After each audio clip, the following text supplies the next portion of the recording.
अच्छा सुनो, सब्सक्राइब करते वक्त ना घंटी बजा देना ताकि जब मैं ऑनलाइन आऊँ तो तुम्हारे फोन की भी घंटी बजे। हेलो फ्रेंड्स, मैं हूं धनंजय और आप लोग देख रहे हैं मेरा यूट्यूब चैनल डीप स्टडी। और मैं आज बताने वाला हूं कि जो बिहार बोर्ड का जो एग्ज़ाम होता है मैट्रिक का, तो उसमें जो विषय सूची यानी जब आप हिंदी की किताब को जब खोलिएगा तो उसमें क्या होता है कि विषय सूची, लेखक का नाम और उनका जो है वो मतलब निबंध लिखे हैं कि कविता लिखे हैं कि कहानी लिखे हैं कि जो ललित निबंध है, ये सब मतलब दिया रहता है। ठीक है, तो उसमें से जब मैंने 2021 के पेपर का जब एनालिसिस किया तो आप लोग यहाँ पे देख रहे होंगे कि सेकेंडरी स्कूल एग्जामिनेशन यानी एनुअल एग्ज़ाम जो 2021 का है मातृभाषा हिंदी का, ठीक है ना, सेट कोड जो है वो बी है। आप लोग ध्यान दीजिएगा, मतलब एनुअल एग्ज़ाम में सेट कोड बी में मतलब यह 2021 में जो बच्चे एग्ज़ाम दिए हैं उनके क्वेश्चन पेपर में कितना लेखक के परिचय से कितना नंबर का प्रश्न पूछा गया है।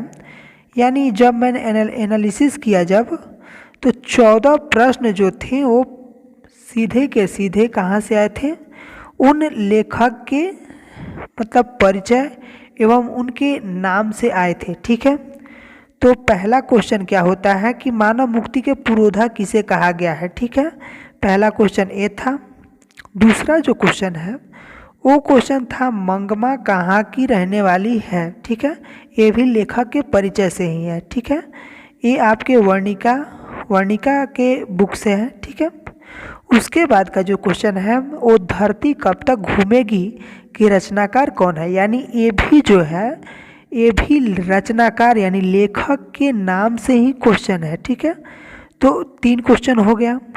चौथा जो क्वेश्चन है, चौथा क्वेश्चन मंगमा क्या बेचती थी, यह भी जो है लेखक के नाम से ही क्वेश्चन है। ठीक है, यानी जो यहाँ पे आप लोग यहाँ पे देख रहे होंगे कि 16 स्लाइड मेरे पास है और यहाँ पे 5वां स्लाइड जो है, ये 5वां स्लाइड यहाँ पे चल रहा है। ठीक है, तो यानी 5 क्वेश्चन हो गया। ठीक है, उसके बाद जो छठा क्वेश्चन आता है वो संप्रदाय मुक्त कृष्ण भक्ति कवि कौन थे। ठीक है ना, संप्रदाय मुक्त कृष्ण भक्त कवि कौन थे। ठीक है, ये भी जो है लेखक के यानी कवि के जो परिचय से एवं उनके लेख से ही क्वेश्चन आया हुआ है। ठीक है, और उसके बाद छठा क्वेश्चन जो है 20 के दांत शीर्षक पाठ की विधा है, मतलब कौन सी विधा है, तो ये कहानी है कि निबंध है कि डायरी है, इसे क्वेश्चन यह आया हुआ है। ठीक है, उसके बाद का जो क्वेश्चन है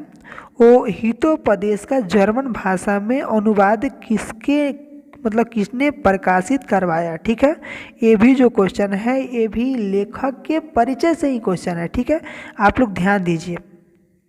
उसके बाद का जो क्वेश्चन है सूर्य नामक पुस्तक किसकी रचना, यानी ये भी जो है लेखक के परिचय से ही क्वेश्चन है। ठीक है, उसके बाद का जो क्वेश्चन है, उसके बाद का 10वां नंबर क्वेश्चन यहाँ पे देख लीजिए, स्लाइड में नीचे आपको दिखाई दे रहा होगा कि कितना नंबर स्लाइड चल रहा है, मैंने कितना क्वेश्चन दिखाया है आपको। ठीक है, तो जिंदगी और जोक किस लेखक की रचना है, यह भी उनके रचना से ही क्वेश्चन है। ठीक है, तो मेरे बातों को ध्यान से सुनिए और समझिए कि क्वेश्चन कहाँ से आता है। ठीक है, उसके बाद का जो क्वेश्चन है पंडित बिरजू महाराज किस घराने के वंशज थे, ये भी किससे क्वेश्चन आया हुआ है, आप खुद ही समझ सकते हैं कि वो लखनऊ घराने से थे। ठीक है, तो वो किस घराने के वंशज थे, तो ये क्वेश्चन जो है उनके परिचय से ही क्वेश्चन आया हुआ है। ठीक है,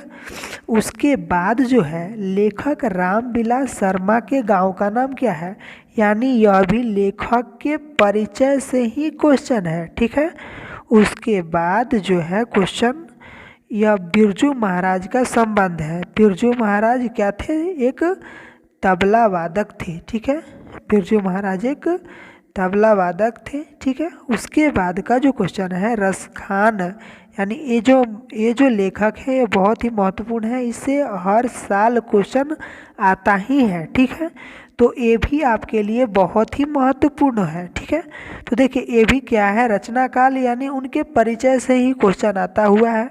ठीक है, उसके बाद जो क्वेश्चन देखेंगे हम लोग, तो आप लोग देख सकते हैं कि यहाँ पे मेरे स्लाइड पे 15वां स्लाइड चल रहा है। ठीक है, तो 15वें स्लाइड पे आपको पता चल गया होगा कि 2021 का जो एग्ज़ाम हुआ था, 2021 का जो एग्ज़ाम हुआ था उसमें से जो कितना क्वेश्चन आया हुआ था, मतलब 10 से 12 क्वेश्चन जो है, मतलब आपके 50 क्वेश्चन में से यानी 50 क्वेश्चन में से केवल न केवल 10 या 12 क्वेश्चन जो होता है वो सिर्फ और सिर्फ मतलब व्याकरण को हटा दीजिए, किताब के मतलब कहानी कविता ये सब चीज़ों को हटा दीजिए, तो केवल लेखक के परिचय से ही 50 में से 10 से 12 क्वेश्चन आपके केवल लेखक एवं लेखक के परिचय से ही क्वेश्चन आता है। ठीक है।